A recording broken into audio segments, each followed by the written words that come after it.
नमस्कार सभी विद्यार्थियों का हार्दिक स्वागत। आज हम बातचीत करने वाले हैं एक नए विषय, एक नए सब्जेक्ट पर जो हमारे दैनिक जीवन से जुड़ा हुआ है। बहुत ही महत्वपूर्ण विषय है और उस विषय का नाम है ग्रीन अकाउंटिंग, पर्यावरणीय लेखांकन या पर्यावरण लेखांकन। पर्यावरण के बारे में आप सभी ने सुना होगा, जानते भी होंगे, परंतु पर्यावरण लेखांकन क्या है और किस प्रकार से पर्यावरण का लेखांकन किया जाता है, इसके बारे में आपसे बातचीत करेंगे। पूरा ध्यान से सुनना है और साथ साथ नोट भी करना है, क्योंकि बहुत ही महत्वपूर्ण टॉपिक अभी सभी हमारे वाणिज्य संकाय के विद्यार्थियों के साथ साथ अन्य जो भी विद्यार्थी हैं उनको भी पर्यावरण के बारे में जानकारी होनी चाहिए। उसका लेखांकन किस प्रकार से किया जाता है और इसमें किस प्रकार से ये हमें प्रभावित करता है। देखिए, भारत में पर्यावरण लेखांकन अभी प्रारंभिक अवस्था में है। भारत में इसकी ज़्यादा चर्चा नहीं होती है, लेकिन ये मौजूद है और वो प्रारंभिक स्टेज में है। वो जो कमोवेश संबंधित नियमों विनियमों की पालना का लेखा दर्शाता है। इसके संबंध में नियम और विनियम जो बनाए गए हैं उसकी पालना को इसमें दर्शाया जाता है। जब तक भारत के आम लोग पर्यावरण सुरक्षा के प्रति जागरूक नहीं होंगे, तब तक इस दिशा में लेखांकन विकास अल्प या संदिग्ध रहेगा। देखिए, जब तक आम नागरिक, हम सब लोग पर्यावरण की सुरक्षा के प्रति जागरूक नहीं होंगे, तब तक इस दिशा में लेखांकन विकास अल्प या संदिग्ध रहेगा। ये समय की मांग है कि निगमों द्वारा सुदृढ़ पर्यावरण नीति तैयार की जाए। पर्यावरण नीति तैयार करने के बाद पर्यावरण प्रदूषण हेतु कदम उठाए जाएं। इसके संबंध में बनाए गए नियमों की पालना हो तथा वार्षिक विवरणों में पर्यावरणीय पहलुओं पर पर्याप्त विस्तृत विवरण दिया जाए। पर्यावरण के संबंध में जो नियम बनाए गए हैं उन नियमों की पालना हो तथा वार्षिक विवरणों में पर्यावरणीय पहलुओं पर पर्याप्त विस्तृत विवरण दिया जाए। देश के महत्वपूर्ण विकास के लिए एक सुपरिभाषित पर्यावरण नीति हो, उसकी उचित पालना हो व उचित लेखांकन प्रक्रिया होना अनिवार्य हो। अगर हमने नीति बना दी लेकिन उसको लागू नहीं किया, उसकी उचित पालना नहीं की और उचित लेखांकन की जो प्रक्रिया है वो अनिवार्य होनी चाहिए। ये सब बहुत ही महत्वपूर्ण विषय है जिनके बारे में आम जन को जानकारी होनी चाहिए। प्रत्येक व्यवसाय का एक महत्वपूर्ण उत्तरदायित्व है कि वह अपने मानव व सामग्री दोनों स्रोतों यथा संभव प्रयोग करें। जो मानव है, सामग्री है, उन दोनों जो स्रोत है, सोर्सेज है, उनका यथासंभव प्रयोग करें। एक उपक्रम एक नागरिक है, निगम एक नागरिक है। नागरिक की तरह वह जिस समुदाय का सदस्य है उसके प्रति उसे सम्मानजनक व न्यायपूर्ण क्रियाकलाप होने चाहिए, जिससे कि वह आर्थिक आधार प्राप्त करता है।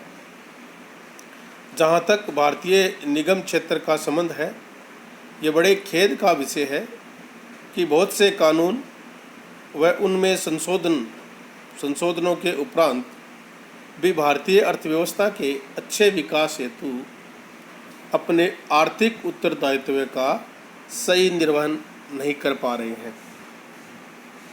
पर्यावरण की तरफ उत्तरदायित्व अब सामाजिक उत्तरदायित्व की पूर्ति हेतु एक महत्वपूर्ण क्षेत्र बन गया है। वर्तमान समय में विभिन्न प्रकार के प्रदूषण, जिसमें वायु प्रदूषण, जल प्रदूषण, ध्वनि प्रदूषण व भूक्षरण, जंगल की कटाई आदि पर्यावरणीय विषय गिरावट के प्रमुख गवाह रहे हैं। वैश्विक सच्चाई है, इसमें मानव स्वास्थ्य को नष्ट किया है। ये वैश्विक सच्चाई है कि इसने मानव स्वास्थ्य को नष्ट किया है, आर्थिक संसाधनों की उत्पादकता को घटाया है और सुविधाओं को कम किया है। भारत जैसे विकासशील देशों को आर्थिक विकास को प्रोत्साहन भी देना है और अपने पर्यावरण का संरक्षण भी करना है।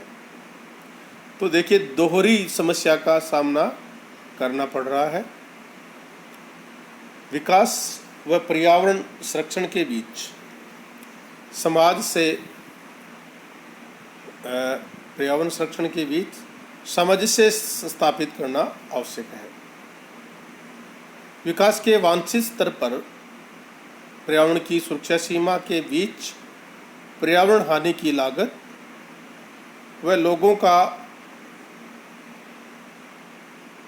स्वास्थ्य का निर्धारण सावधानीपूर्वक होना आवश्यक है।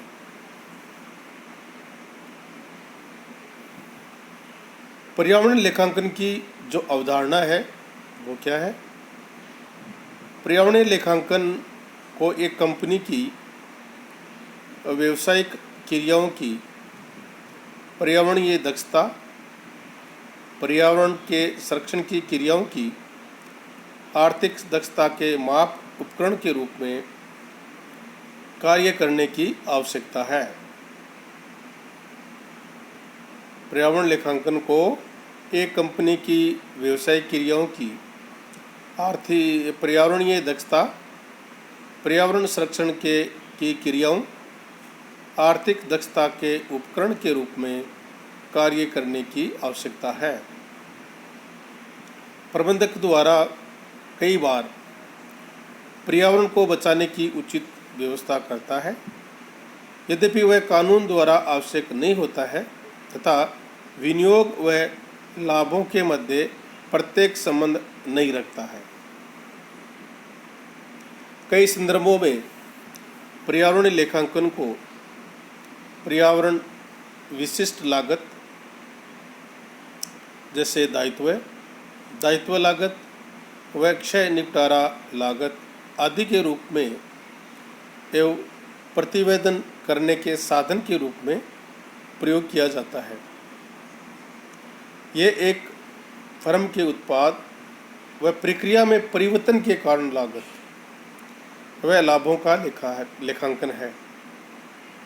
यह एक फर्म के उत्पाद व प्रक्रिया में परिवर्तन के कारण लागत व लाभों का लेखांकन है, जबकि उपरोक्त परिवर्तन पर्यावरणीय प्रभाव को परिवर्तित करते हैं। जो उपरोक्त परिवर्तन है वो पर्यावरणीय प्रभाव को परिवर्तित करते हैं। निगम उपक्रमों ऐसे सही लाभों के निर्धारण में कठिनाइयों का सामना कर रहे हैं, जो पर्यावरण की दृष्टि से महत्वपूर्ण है। इस हेतु कंपनियों को पर्यावरण हेतु लेखांकन करना आवश्यक है। इनके द्वारा महत्वपूर्ण बाहरी पर्यावरणीय प्रभाव को ध्यान में रखते हुए लाभों का एक हिस्सा पर्यावरण के उस पूर्व स्तर को बनाए रखने के लिए अलग छोड़ना निर्धारित करना होगा, जो लेखांकन अवधि के प्रारंभ में था। हमें इसके प्रति जागरूक होना होगा कि जो निगम है वह अपने उपक्रम के जो लाभ हैं उन लाभों के निर्धारण में कठिनाई निर्धारण करने में कठिनाई का अनुभव कर रहे हैं, जो पर्यावरण की दृष्टि से महत्वपूर्ण है। इस हेतु कंपनियों को पर्यावरण हेतु लेखांकन करना आवश्यक है। इनके द्वारा महत्वपूर्ण बाहरी पर्यावरण प्रभाव को ध्यान में रखते हुए लाभों का एक हिस्सा पर्यावरण के उस पूर्व स्तर को बनाए रखने के लिए अलग छोड़ना निर्धारित करना होगा, जो लेखांकन अवधि के प्रारंभ में था।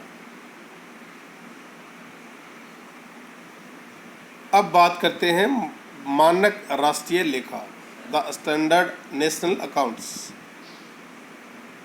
राष्ट्रीय लेखा प्रणाली केवल पर्यावरण व अर्थव्यवस्था के मध्य आर्थिक परिदृश्य में संबंध को दर्शाती है।